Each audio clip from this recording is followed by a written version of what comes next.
Good morning, friends. So, this is Ansi from Lifestyle Today News Delhi. So, yesterday there was two news about airports and airlines. So, that I would like to share here. And one was about a couple uh, traveling from one place to the another inside India, and they had a dog, and it was a grueling experience traveling with the dog.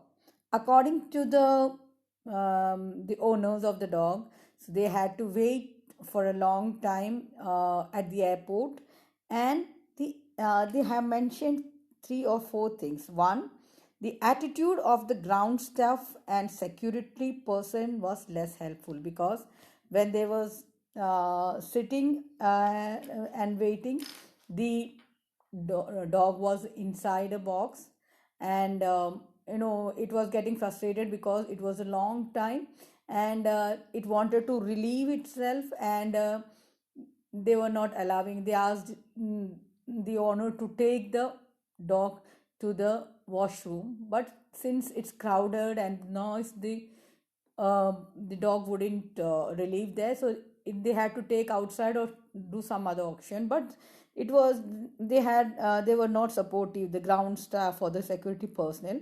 And the second thing is, the staff had no clue about how to handle the pet related queries.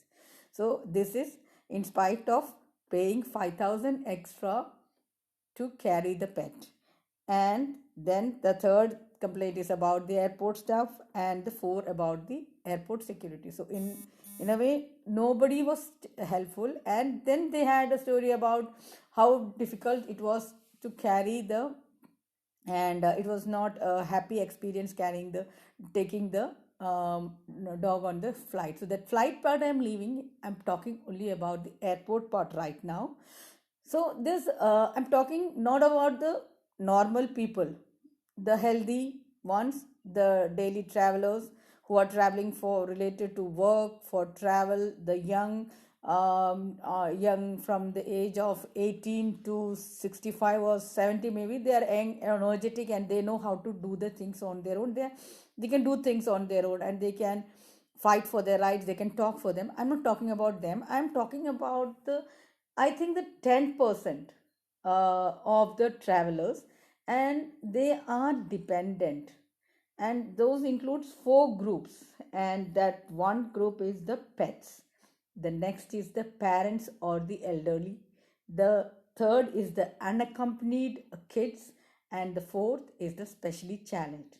So yesterday I'm taking this because there are two news yesterday. The second news about the second category. Out of the four, the second category I'm going to talk about are the specially challenged.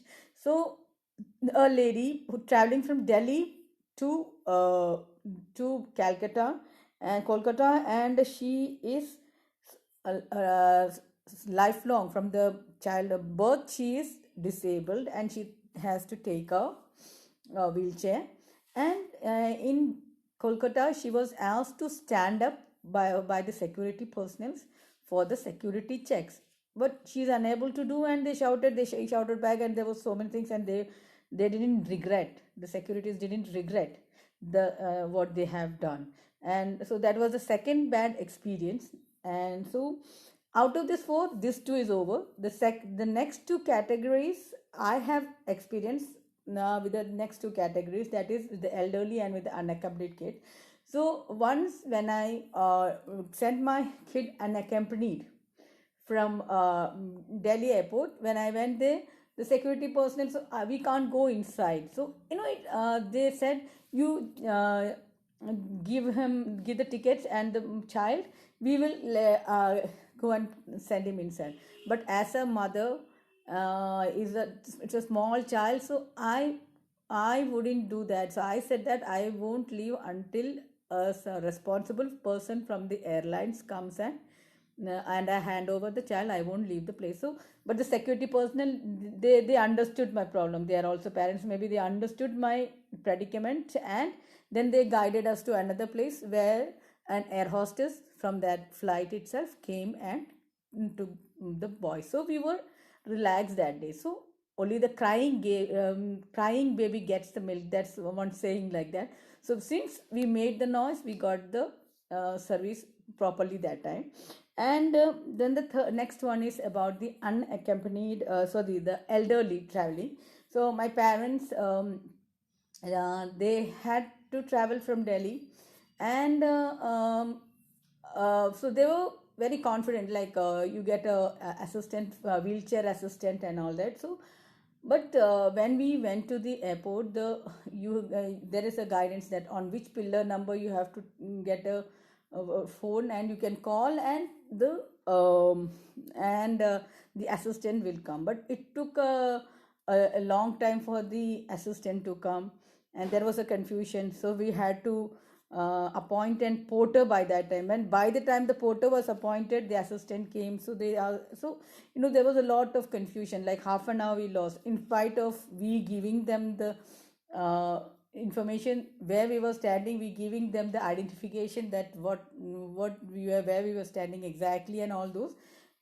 It took a long time, and confusion. And inside also, my parents weren't happy because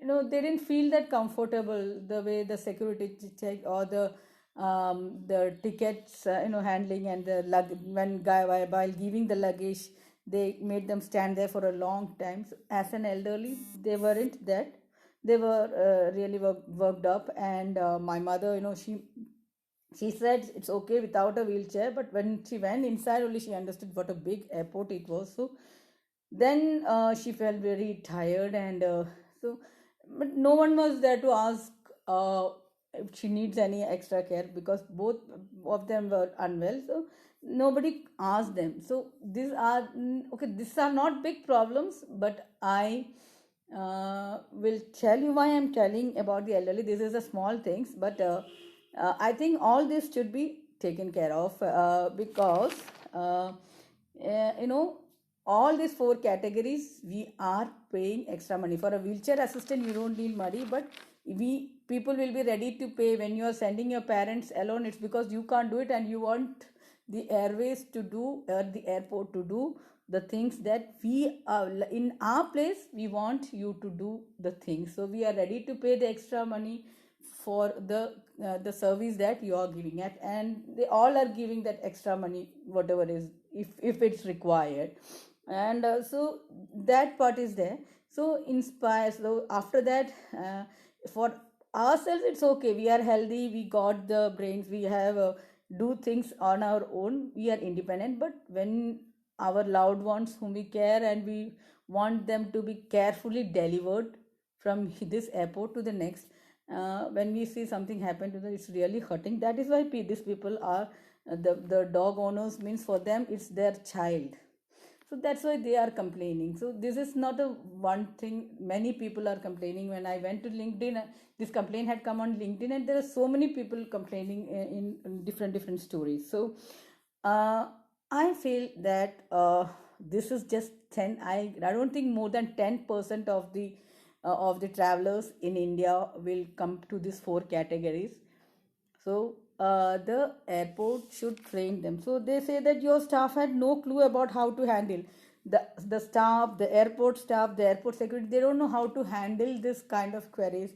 When I'll give you another example why I felt this experience here. When I went to smaller airports, I have a little walking problem, not so much. I don't need a wheelchair or anything, but when I walk a lot, then I can't.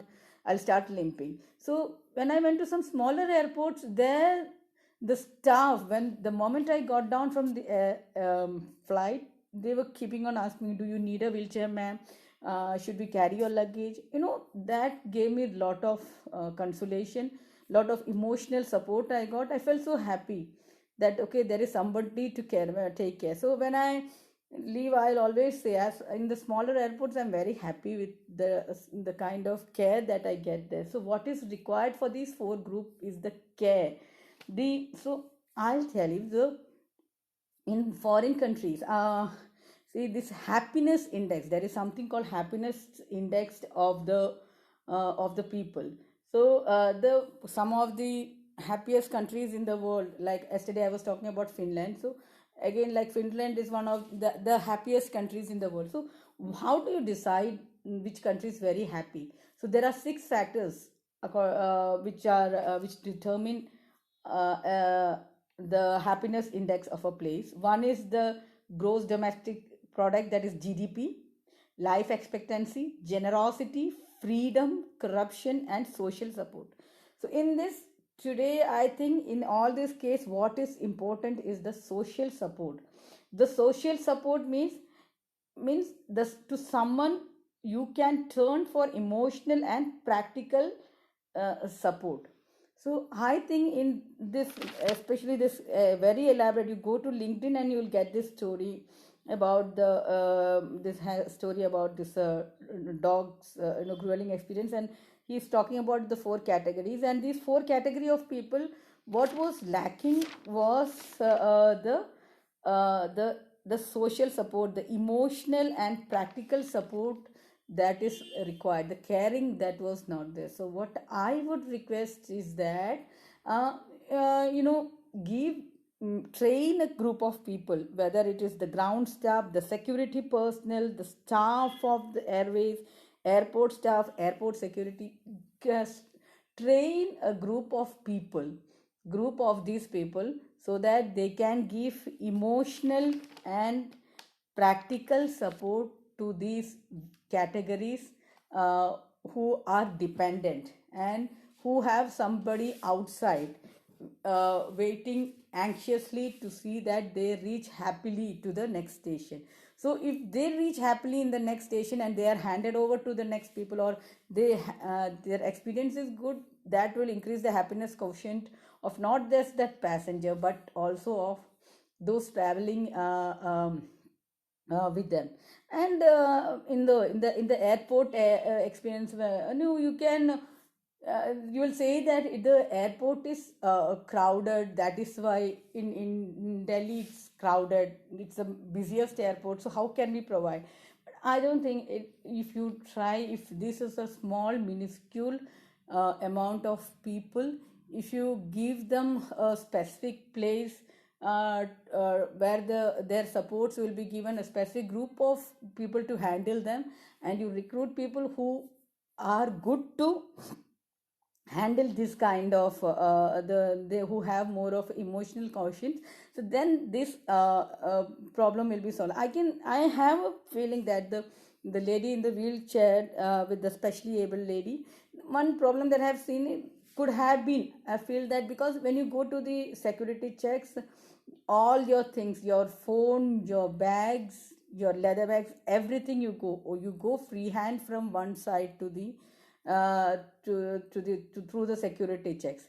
So maybe there was no way for the security person to identify that the lady is actually and she actually requires, because I saw the picture and she looks so perfect. She doesn't look like she actually needs a wheelchair, but she has a disability which is not clear to the eye. So for that, what is required is some kind of, they have to require, maybe there was no nothing there to prove the identity or something. That is what is happening. So we have to take care of that part also. And the thing is, we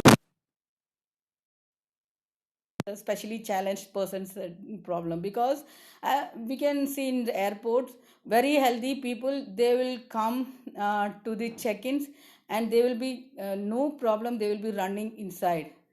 Just when the flight is about to take off, they will be coming and they will be just going in happily. Means they don't seem to have any kind of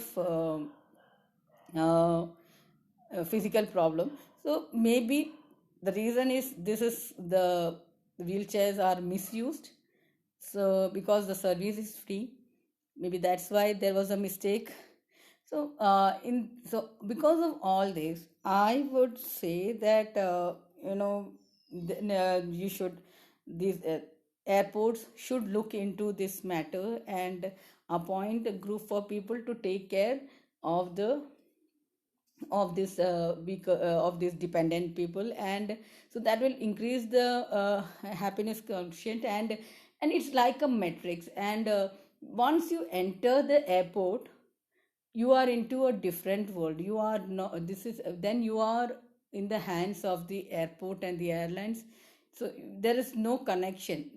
So that time, for a normal person who is healthy, who has no physical or mental problem, or everywhere everything is okay for them, it's just fun.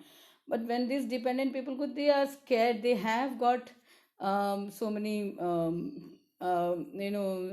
they are scared, and or they don't know what to do. They are not fit enough to do the things on their own.